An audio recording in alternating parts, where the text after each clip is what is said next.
আরে ভিখারি, তোর কি সাহস হয়েছে ৫০০ কোটি টাকা নিয়ে আসার? তোকে কি একটুও বোঝে ৫০০ কোটি কত বড় অঙ্ক? যদি এই টাকা এক্ষুনি ফিরে না আসে, তাহলে আমি শুধু গরিবই থাকব না, একেবারে নিঃস্ব, ধ্বংস হয়ে যাব। কিন্তু সবাই কান খুলে শুনে রাখো, যেই এই ৫০০ কোটি ফিরিয়ে এনে দেগে, আমার দরকার শুধু আমার টাকা, বাকিটা তার।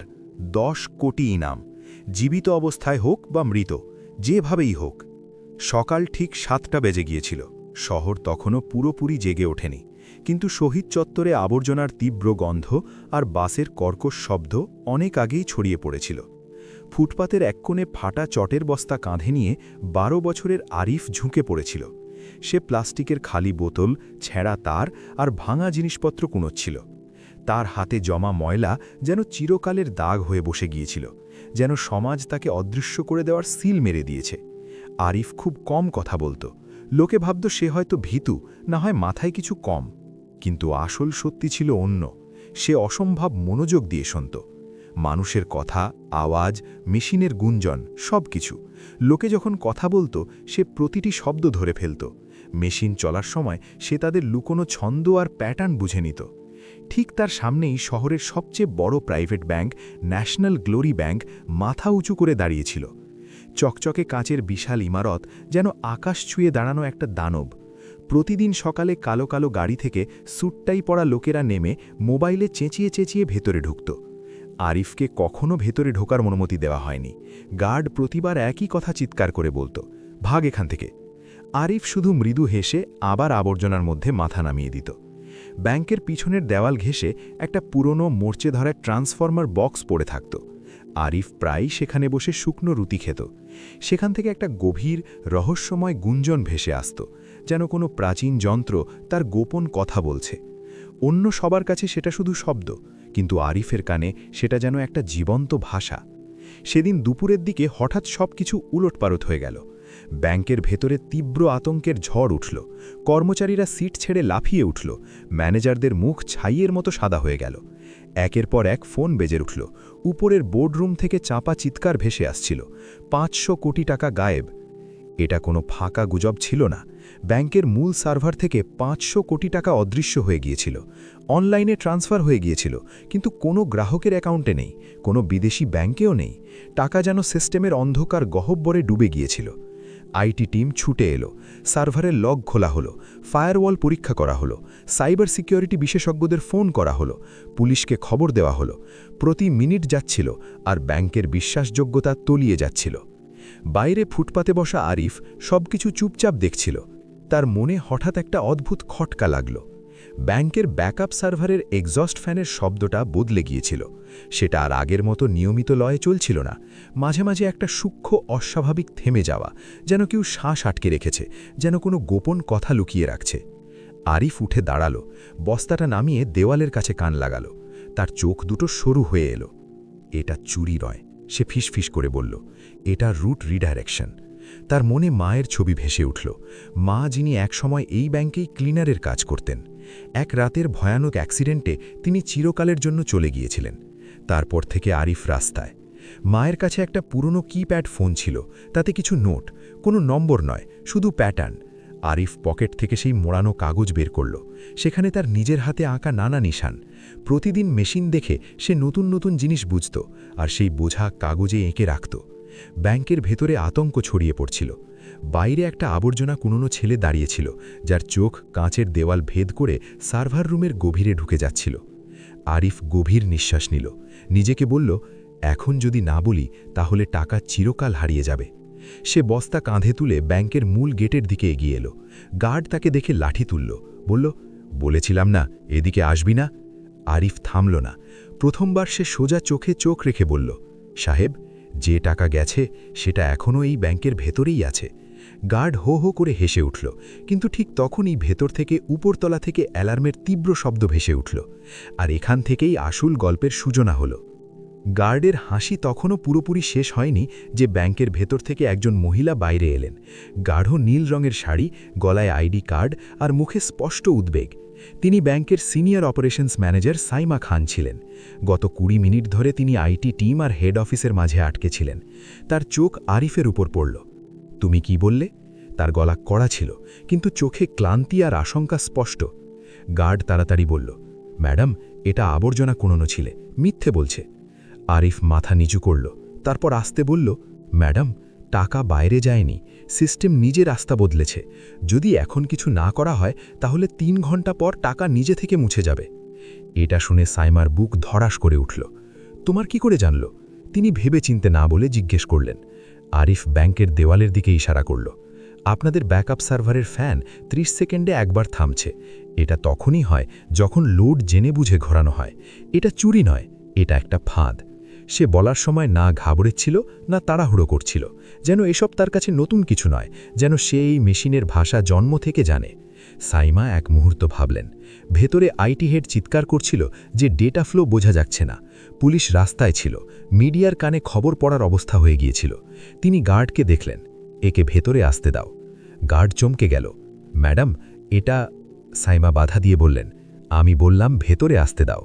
আরিফ প্রথমবার ব্যাংকের ভেতরে ঢুকল। এসির ঠান্ডা হাওয়ায় সে কেঁপে উঠল। মাঝে এত চকচকে ছিল যে তাতে নিজের ময়লা মুখ দেখে সে লজ্জা পেল। লোকেরা তাকে তাকিয়ে দেখছিল। কেউ কেউ ফিসফিস করে বলল, এই ছেলে কি করবে? আরিফের কিছু যায় আসত না। সাইমা তাকে সোজা আইটি ফ্লোরে নিয়ে গেলেন। সেখানে 5 জন লোক 5টা ল্যাপটপ আর বিশাল স্ক্রিনের সামনে দাঁড়িয়েছিল। স্ক্রিনে লাল লাইন আর নম্বর দৌড়াচ্ছিল। আইটি হেড রেগে বলল, ম্যাডাম, এখন সময় নেই, এটা মজা নয়। আরিফ স্ক্রিনের দিকে তাকালো আর তৎক্ষণাৎ বলল, আপনারা ভুল লক দেখছেন, আসল রাস্তা লুকিয়ে রাখা হয়েছে। ঘরে নিস্তব্ধতা নেমে এল। এই ছেলে আমাদের শেখাবে, কেউ তিরস্কার করে বলল। আরিফ কাছে গেল। সে স্ক্রিনের কোণে দেখা যাওয়া একটা ছোট্ট টাইম স্ট্যাম্পের দিকে ইশারা করল। এটা দেখুন, প্রতিবার ট্রানজ্যাকশনের 1 সেকেন্ড আগে টাইম পিছিয়ে যাচ্ছে। এটা ম্যানুয়াল হতে পারে না। আইটি হেড ঝুঁকে দেখল, তার মুখ বদলে গেল। এটা তো অসম্ভব। আরিফ প্রথমবার মাথা তুলে সবাইকে দেখল। অসম্ভব নয় স্যার, যে এটা করেছে সে টাকা চুরি করেনি, সে ব্যাংককে নিজের সঙ্গে লড়তে বাধ্য করেছে। সাইমার গলা কেঁপে উঠল। তাহলে টাকা ফেরত আসতে পারে? আরিফ হালকা শ্বাস নিল। আসতে পারে, কিন্তু দেরি হলে না। ঘড়ির টিকটিক জোরালো হয়ে উঠল, আর ঠিক তখনই আরিফ বলল, আমার একটা কম্পিউটার চাই, ইন্টারনেট না, শুধু লোকাল অ্যাক্সেস। ঘরে কেউ কিছু বলল না। প্রথমবার ব্যাংকের সবচেয়ে বড় সংকটে সবার চোখ একটা আবর্জনা কুড়োনো ছেলের উপর স্থির হয়েছিল। আর আরিফ জানত, এখন পিছিয়ে যাওয়ার কোনো রাস্তা নেই। ঘরে একটা অদ্ভুত নিস্তব্ধতা ছিল। এসির ঠান্ডা হাওয়া চলছিল, কিন্তু কারো ঠান্ডা লাগছিল না। সবার চোখ আরিফের উপর ছিল। সে চেয়ারে বসেনি, সে দাঁড়িয়েছিল, যেন বসা তার কাছে অপ্রয়োজনীয় জিনিস। আইটি হেড দ্বিধা করে একটা সিস্টেম তার দিকে ঘুরিয়ে দিল। এটা লোকাল মেশিন, নেটওয়ার্ক থেকে কাটা, যদি কিছু ভুল হয় তাহলেও কিছু যাবে না। আরিফ মাঝখানে বলল, যে ক্ষতি হওয়ার ছিল হয়ে গেছে। সে কিবোর্ডকে এমনভাবে ছুল যেন কোনো পুরনো বন্ধু। আঙুলগুলো ময়লা ছিল, কিন্তু চলায় কোনো দ্বিধা ছিল না। স্ক্রিনে একটা কালো উইন্ডো খুলল। সাইমা ঘড়ি দেখলেন। আরিফ, আমাদের বেশি সময় নেই। আরিফ মাথা নাড়ল, জানি। সে টাইপ করা শুরু করল। কোনো তাড়াহুড়ো না, কোনো দেখানো না, প্রতিটা কমান্ড ভেবে চিনতে, যেন সে আগেই এসব করেছে। আইটি টিম স্ক্রিনে উঠে আসা টেক্সট পড়ার চেষ্টা করছিল, কিন্তু সেটা তাদের বোঝার বাইরে ছিল। একজন ইঞ্জিনিয়ার আসতে বলল, এটা তো সিস্টেমের ভেতরের রাস্তা, এই অ্যাক্সেস আমাদের কাছেও নেই। আরিফ বলল, না। সে পরের লাইন টাইপ করল। হঠাৎ স্ক্রিনে একটা ম্যাপ খুলল। এটা কোনো ব্যাংক অ্যাকাউন্টের নয়, এটা ডেটার প্রবাহের মানচিত্র। তীর, ঘুরপথ, বন্ধ রাস্তা। আরিফ এক জায়গায় আঙুল রাখল। এখানেই টাকা আটকে আছে। কিন্তু এখানে তো কোনো অ্যাকাউন্টই নেই, আইটি হেড বলল। কারণ এটা অ্যাকাউন্ট নয়, এটা একটা খালি ঘর। সিস্টেম নিজে বানিয়েছে। সাইমার চোখ বড় হয়ে গেল। সিস্টেম নিজে? হ্যাঁ, আরিফ বলল। যখন কেউ সিস্টেমের হৃদয় পর্যন্ত পৌঁছানোর চেষ্টা করে ধরা পড়ে যায়, তখন পুরনো কোর একটা নকল রাস্তা বানিয়ে দেয়। টাকা সেখানে চলে যায়। বাইরে থেকে মনে হয় চুরি হয়ে গেছে, কিন্তু আসলে সিস্টেম নিজেই তাকে লুকিয়ে ফেলে। ঘরে কেউ শ্বাস নিল না। আইটি হেড আসতে বলল, কিন্তু এমন ফিচার তো কোথাও ডকুমেন্টেড নেই। আরিফ হালকা হাসল। কারণ এটা ফিচার নয়, এটা মেশিনের ভয়। সে পরের কমান্ড দিল। স্ক্রিনে লাল সতর্কতা জ্বলে উঠল। Warning, data collapse in 17 minutes. সাইমার হাত কেঁপে উঠল। এর মানে? আরিফ বলল, যদি এই ঘর ভেঙে পড়ে তাহলে টাকা কারও থাকবে না, না চোরের না ব্যাংকের। আইটি টিমে হইচই পড়ে গেল। তাহলে তাড়াতাড়ি করো, কেউ বলল। আরিফ প্রথমবার রেগে মাথা তুলল। তাড়াহুড়ো নয়, ঠিকভাবে। সে চোখ বন্ধ করল। কয়েক সেকেন্ডের জন্য যেন মাথায় কিছু জোড়া লাগাচ্ছিল। তার মনে পড়ল সেই পুরনো মোবাইল, মায়ের গলা, নম্বরের মাঝের প্যাটার্ন। জিনিস সোজা চলে না, ঘুরে আসে। আরিফ টাইপ করল, স্ক্রিনে একটা নতুন দরজা খুলল। আইটি হেড ফিসফিস করে বলল, এটা তো রিভার্স ট্র্যাক। আরিফ বলল, হ্যাঁ, এখন টাকা সেই রাস্তা দিয়েই ফিরবে যে রাস্তা দিয়ে ভয় এসছিল। সাইমা ঘুড়ি দেখলেন, ১৩ মিনিট বাকি ছিল। আরিফের আঙুল আবার চলতে শুরু করল, আর ঠিক তখনই ব্যাংকের গেটের সামনে মিডিয়ার প্রথম ভ্যান এসে থামল। বাইরে কাঁচের দরজার ওপারে ক্যামেরা ঝলকাতে শুরু করেছিল। ভেতরে আইটি ফ্লোরে টেনশন এত ঘন হয়ে গিয়েছিল যেন হাওয়াও ভারী হয়ে গিয়েছিল। সাইমা আসতে বললেন, যদি এটা ভুল দিকে যায় তাহলে সিস্টেম চিরকালের জন্য লক হয়ে যেতে পারে। আরিফ স্ক্রিন থেকে চোখ না সরিয়ে বলল, সেটা আগেই লক হয়ে আছে ম্যাডাম, শুধু এখন চুপ করে আছে। সে একটা গ্রাফ খুলল। নীল আর লাল লাইন একে অপরের পিছনে দৌড়াচ্ছিল। মাঝে মাঝে এমন জায়গা ছিল যেখানে লাইন ভেঙে যাচ্ছিল। এখান থেকেই টাকা বাইরে দেখানো হয়েছে, আরিফ বলল, কিন্তু আসলে এখান থেকেই তাকে ফেরানো যেতে পারে। আইটি হেড চেয়ার টেনে কাছে বসে বলল, তুমি এসব কি করে জানো? আরিফ প্রথমবার সত্যি বলল, আমি মেশিনের কাছে বড় হয়েছি।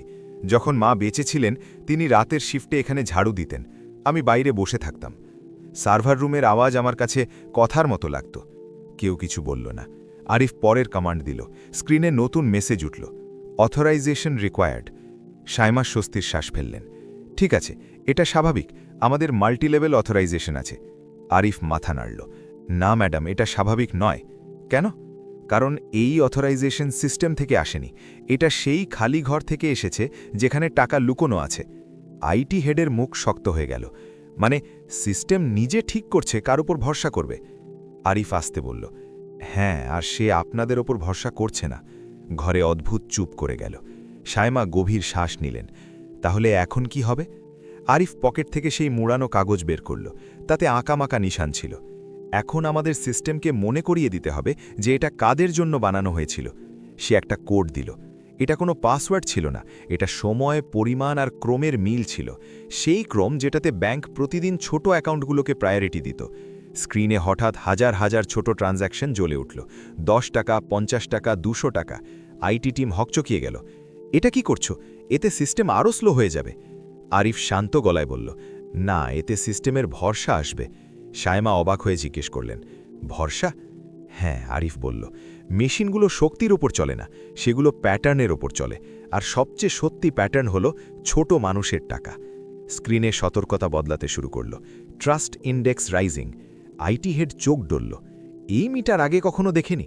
আরিফ বলল, কারণ আপনারা কখনো সিস্টেমকে জিজ্ঞেস করেননি যে তার কি চায়। ঘড়ির দিকে চোখ পড়ল। ৭ মিনিট বাকি ছিল। আরিফের আঙুল এখন আরও তাড়াতাড়ি চলছিল। আর ঠিক তখনই ব্যাংকের মেইন সার্ভার থেকে একটা ধীর বিপ শব্দ এলো, যেন কোনো ঘুমন্ত মাথা জেগে উঠছে। সবাই বুঝে গেল, এখন ফেরত শুরু হয়ে গেছে। বিপের সেই শব্দ ছোট ছিল, কিন্তু প্রভাব বড়। আইটি ফ্লোরে দাঁড়ানো প্রত্যেকের কাঁধ সোজা হয়ে গেল। স্ক্রিনে ছড়িয়ে ছিটিয়ে থাকা তীরগুলো এখন একদিকে মুখ করতে শুরু করল, যেন কোনো হারিয়ে যাওয়া নদী তার পুরনো পথ চিনে নিচ্ছে। আইটি হেড হত করে বলল, ডেটা ফ্লো রিভার্স হচ্ছে। সাইমার চোখ স্ক্রিন থেকে সরছিল না। মানে? আরিফ না থেমে বলল, মানে টাকা ফিরছে, কিন্তু এখনও যাত্রা শেষ হয়নি। স্ক্রিনে নম্বর চলতে শুরু করল, ১০ কোটি, ২৫ কোটি, ৬৮ কোটি। ঘরে কারো শ্বাস বেরোচ্ছিল না, কিন্তু তখনই একটা জোরে বিপ বেজে উঠল। স্ক্রিন লাল হয়ে গেল। System conflict detected. IT head লাথিয়ে উঠল। এটা আবার কি? আরিফ থেমে গেল। প্রথমবার তার আঙুল থামল। যে এটা করেছে এখন তার জানা হয়ে গেছে। কে? সাইমা জিজ্ঞেস করলেন। আরিফ মাথা নিচু করল। বাইরের কেউ নয়, ভেতরের কেউ। ঘরে হইচই পড়ে গেল। লোকেরা একে অপরের দিকে তাকাতে লাগল। স্ক্রিনে একটা নতুন লক খুলল। একই ইউজার আইডি, একই মেশিন, বারবার। আইটি হেডের মুখ সাদা হয়ে গেল। এটা তো আমাদের নিজের নেটওয়ার্ক থেকে। আরিফ আসতে বলল, চুরি বাইরে থেকে হয়নি, রাস্তা ভেতর থেকে খোলা হয়েছিল। ঘড়ি দেখা হলো, এখন মাত্র ৪ মিনিট বাকি ছিল। সাইমা নিজেকে সামলে বললেন, আরিফ, আমরা কি এটাকে থামাতে পারি? আরিফ উত্তর দেওয়ার আগে গভীর শ্বাস নিল। হ্যাঁ, কিন্তু এর জন্য আমাকে সিস্টেমকে পুরোপুরি বন্ধ করতে হবে, ৩০ সেকেন্ডের জন্য। ঘরে হড়বড় পড়ে গেল। কি? এটা অসম্ভব, পুরো ব্যাংক থেমে যাবে। আরিফ প্রথমবার সবাইকে সোজা দেখল। যদি না করি তাহলে টাকা মাঝপথে আটকে যাবে, না আপনাদের থাকবে না চোরের। সাইমা চোখ বন্ধ করলেন এক মুহূর্তের জন্য, তারপর বললেন, করো। আইটি হেড চমকে তার দিকে তাকালো। ম্যাডাম, আমি দায়িত্ব নিচ্ছি। আরিফ শেষ কমান্ড তৈরি করল। তার আঙুল হালকা কাঁপছিল, কিন্তু মাথা পরিষ্কার ছিল। তার মনে মায়ের গলা ভেসে উঠল। ডর লাগলেও সঠিক কাজ ছাড়বে না। সে এন্টার চাপল। পুরো ব্যাংকের লাইট একসঙ্গে নিভে গেল। কম্পিউটার, এটিএম, সবকিছু। বাইরে মিডিয়া চিৎকার করে উঠল, ব্যাংক বন্ধ হয়ে গেছে, টাকা ডুবে গেছে। ভেতরে ঘুপ অন্ধকার হয়ে গেল। তারপর 1 সেকেন্ড পর, 2 সেকেন্ড পর, তৃতীয় সেকেন্ডে একটা সবুজ লাইট জ্বলে উঠল। তারপর আরেকটা, তারপর পুরো স্ক্রিন। সিস্টেম ফিরে এসেছে। আর এবার টাকার নম্বর এক এক করে সঠিক অ্যাকাউন্টে ফিরে যাচ্ছিল। 100 কোটি, 250 কোটি, 400 কোটি। আইটি হেডের চোখ থেকে জল বেরিয়ে এলো। হয়ে গেছে। শেষ নম্বর থামল। 500 কোটি। রিকনসাইল্ড। ঘরে কোনো তালি বাজল না, কেউ চিৎকার করল না। সবাই শুধু আরিফকে দেখছিল। সে চেয়ার থেকে নেমে এলো, ক্লান্ত, চুপ। ব্যাংকের টাকা ফিরে এসেছে। এখন প্রশ্ন ছিল, এই চুরি কে করেছে, আর আরিফ আসলে কে? ঘরে নিস্তব্ধতা ছিল, কিন্তু এটা ভয়ের নিস্তব্ধতা ছিল না। এটা সেই মুহূর্তের নিস্তব্ধতা যখন মানুষ বুঝে যায় যে এখন গল্প বদলে গেছে। স্ক্রিনে সবুজ লাইনগুলো স্থির হয়ে গিয়েছিল। 500 কোটি পুরোপুরি ব্যাংকের অ্যাকাউন্টে ফিরে এসেছিল। সিস্টেম নরমাল দেখাচ্ছিল, কিন্তু লোকেদের মুখ এখনও জমেছিল। সাইমা আসতে বললেন, আরিফ, তুমি ব্যাংককে বাঁচিয়ে দিয়েছ। আরিফ কোনো উত্তর দিল না। সে স্ক্রিন দেখছিল, যেন অন্য কিছুর খোঁজে। আইটি হেড স্বস্তির শ্বাস ফেলে বলল, এখনই জানতে হবে ভেতর থেকে এটা কে করেছে। আরিফ মাথা নাড়ল। সিস্টেম নিজেই বলে দেবে। কি করে? কেউ জিজ্ঞেস করল। আরিফ শেষ লগ খুলল। এটা সাধারণ ইউজার লগ ছিল না। এটা সেই লেয়ার যেখানে শুধু তখনই ঢোকা যায় যখন কেউ সিস্টেমকে ধোঁকা দেওয়ার চেষ্টা করে। স্ক্রিনে একটা নাম উঠে এলো। কোনো টেকনিক্যাল কোড নয়, কোনো ফেক আইডি নয়, একটা পরিষ্কার নাম, ব্যাংকের ডেপুটি টেকনোলজি ডিরেক্টরের। ঘরে যেন হাওয়া বেরিয়ে গেল। আইটি হেড চেয়ারে বসে পড়ল। এটা সম্ভব নয়। আরিফ শান্ত গলায় বলল, সম্ভব, কারণ তার সিস্টেমের অভ্যাস জানা ছিল। সে ভেবেছিল সিস্টেম মেশিন, তার জানা ছিল না যে মেশিন মনে রাখেও। সাইমা তাড়াতাড়ি ফোন তুললেন, সিকিউরিটিকে উপরে পাঠাও। কয়েক মিনিটের মধ্যেই সেই অফিসারকে ঘরে আনা হলো। মুখ ফ্যাকাশে, চোখ নিচের দিকে। সে কিছু বলছিল না। সাইমা কড়া গলায় জিজ্ঞেস করলেন, আপনি এটা কেন করলেন? সে চুপ রইল। আরিফ এগিয়ে এলো, কারণ আপনি ভেবেছিলেন টাকা বাইরে বেরিয়ে যাবে আর সিস্টেম আপনাকে চিনতে পারবে না, কিন্তু আপনি একটা ভুল করেছেন। লোকটা প্রথমবার মাথা তুলল। কোনটা? আরিফ বলল, আপনি ছোট অ্যাকাউন্টগুলোকে উপেক্ষা করেছেন। আপনি শুধু বড় ট্রানজ্যাকশন দেখেছেন। সিস্টেম আপনাকে সেখানেই ধরে ফেলেছে। লোকটা ভেঙে পড়ল। আমাকে ঋণে ডুবিয়ে দেওয়া হয়েছিল, আমি কোনো রাস্তা দেখিনি। সাইমা সিকিউরিটিকে ইশারা করলেন, নিয়ে যাও। যখন সে বাইরে চলে গেল তখন কেউ স্বস্তির শ্বাস ফেলল, কেউ লজ্জা পেল। আরিফ এবার দরজার দিকে এগোতে লাগল। সাইমা চমকে বললেন, থামো, তুমি কোথায় যাচ্ছ? আরিফ থামল। আমার কাজ শেষ হয়ে গেছে ম্যাডাম। কাজ? সাইমার গলা ভেঙে এলো। তুমি জানো তুমি কি করেছ? ব্যাংক, গ্রাহক, পুরো সিস্টেম। আরিফ আসতে বলল, আমি শুধু যেটা ভুল ছিল সেটাকে ঠিক করেছি। সাইমা এগিয়ে এলেন, তোমাকে ইনাম মিলবে, চাকরি মিলবে, পড়াশুনো, সব কিছু। আরিফ প্রথমবার হালকা হাসল। যদি আপনি সত্যিই কিছু দিতে চান তাহলে একটা কাজ করুন। কি? বাইরে যে ছেলেরা আবর্জনা কোড়ায় তাদের জন্য সিস্টেম বানান, এমন সিস্টেম যেটা তাদের উপেক্ষা না করে। সাইমা কিছু বলতে পারলেন না। আরিফ দরজা দিয়ে বাইরে বেরিয়ে গেল। সেই ফাটা বস্তা, সেই ময়লা হাত, কিন্তু এখন ব্যাংকের দেয়ালগুলো তাকে দেখছিল, কারণ সিস্টেম তো বেঁচে গিয়েছিল। এখন মানুষের পালা। ব্যাংকের বাইরে সন্ধে নেমে এসেছিল, কিন্তু ভিড় কমেনি। ক্যামেরা তখনও ঝলকাচ্ছিল। রিপোর্টাররা একে অপরকে ধাক্কা দিয়ে সামনে আসতে চাইছিল। সবাই একই খবর চাইছিল, 500 কোটি কি করে ফিরল? সাইমা দরজার কাছে এসে থামলেন। তার হাতে মাইক ছিল না, তবুও গলা পরিষ্কার ছিল। এটা ব্যাংকের জয় নয়, তিনি বললেন, এটা একটা ছেলের বোঝার জয়। ভিড়ে হইচই পড়ে গেল। কোন ছেলে? কোথায় সে? নাম বলুন। সাইমা দরজার দিকে তাকালেন। আরিফ চলে গিয়েছিল। তার পা ইতিমধ্যে ফুটপাথের দিকে মুড়ে গিয়েছিল, যেখানে তার দুনিয়া ছিল। ভাঙা ডিব্বা, প্লাস্টিকের বোতল আর মেশিনের আওয়াজ।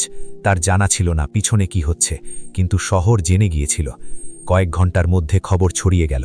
একটা আবর্জনা কোড়ানো ছেলে ব্যাংকের চুরি 500 কোটি ফেরত দিল। সোশ্যাল মিডিয়ায় প্রশ্ন উঠল, এই ছেলে কে? তাকে আগে সুযোগ কেন দেওয়া হয়নি? আমরা কত আরিফের মতো ছেলেকে উপেক্ষা করেছি। পরের সকালে ব্যাংকের সামনে একটা পোস্টার লাগানো হলো, যদি আপনি আরিফকে চেনেন আমরা তার সঙ্গে দেখা করতে চাই। সেই সকালেই আরিফ ট্রান্সফরমার বক্সের কাছে বসেছিল। সে পোস্টার দেখল, পড়ল, তারপর চোখ সরিয়ে নিল। তার কাছে পোস্টার নতুন ছিল না, নতুন ছিল মানুষের নজর। দুপুরের মধ্যে নগর নিগমের অফিসার এলো, তারপর একটা স্কুলের ভ্যান, তারপর একজন মহিলা যিনি শিক্ষা দপ্তর থেকে এসেছিলেন। সবাই একই কথা বলছিল, তোমাকে পড়তে হবে, তোমাকে এখান থেকে বের হতে হবে। আরিফ প্রথমবার প্রশ্ন করল, পড়াশুনোর পরেও কি আমাকে কেউ শুনবে? কেউ উত্তর দিতে পারল না। সন্ধে সায়মা নিজে এলেন, শাড়ি ছাড়া, পদ ছাড়া, শুধু একজন মানুষের মতো। তিনি আরিফের পাশে বসে সেখানেই শুকনো রুটি ভাঙলেন। আমি তোমার জন্য কোনো প্ল্যান নিয়ে আসিনি, তিনি বললেন। আমি শুধু এটা জিজ্ঞেস করতে এসেছি, তুমি কি চাও? আরিফ ভাবল, তারপর বলল, আমি চাই সিস্টেম আগে জিজ্ঞেস করুক, পরে বিচার করুক। সায়মা মাথা নাড়ল। এখান থেকেই একটা পরিবর্তন শুরু হলো। ব্যাংক একটা ছোট প্রোগ্রাম শুরু করল। নাম বড় ছিল না, কিন্তু প্রভাব বড়। রাস্তায় থাকা ছেলেদের মেশিনের কাছে বসতে দেওয়া হলো। তাদের হটানো হলো না, তাদের শোনা হলো। আরিফ সেখানে প্রতিদিন আসত, এখন বস্তা নিয়ে না, একটা খাতা নিয়ে। শহর প্রথমবার তার নাম ঠিক করে বলল, আরিফ, আর এই নাম এখন সিস্টেমে রেজিস্টার হয়ে গিয়েছিল।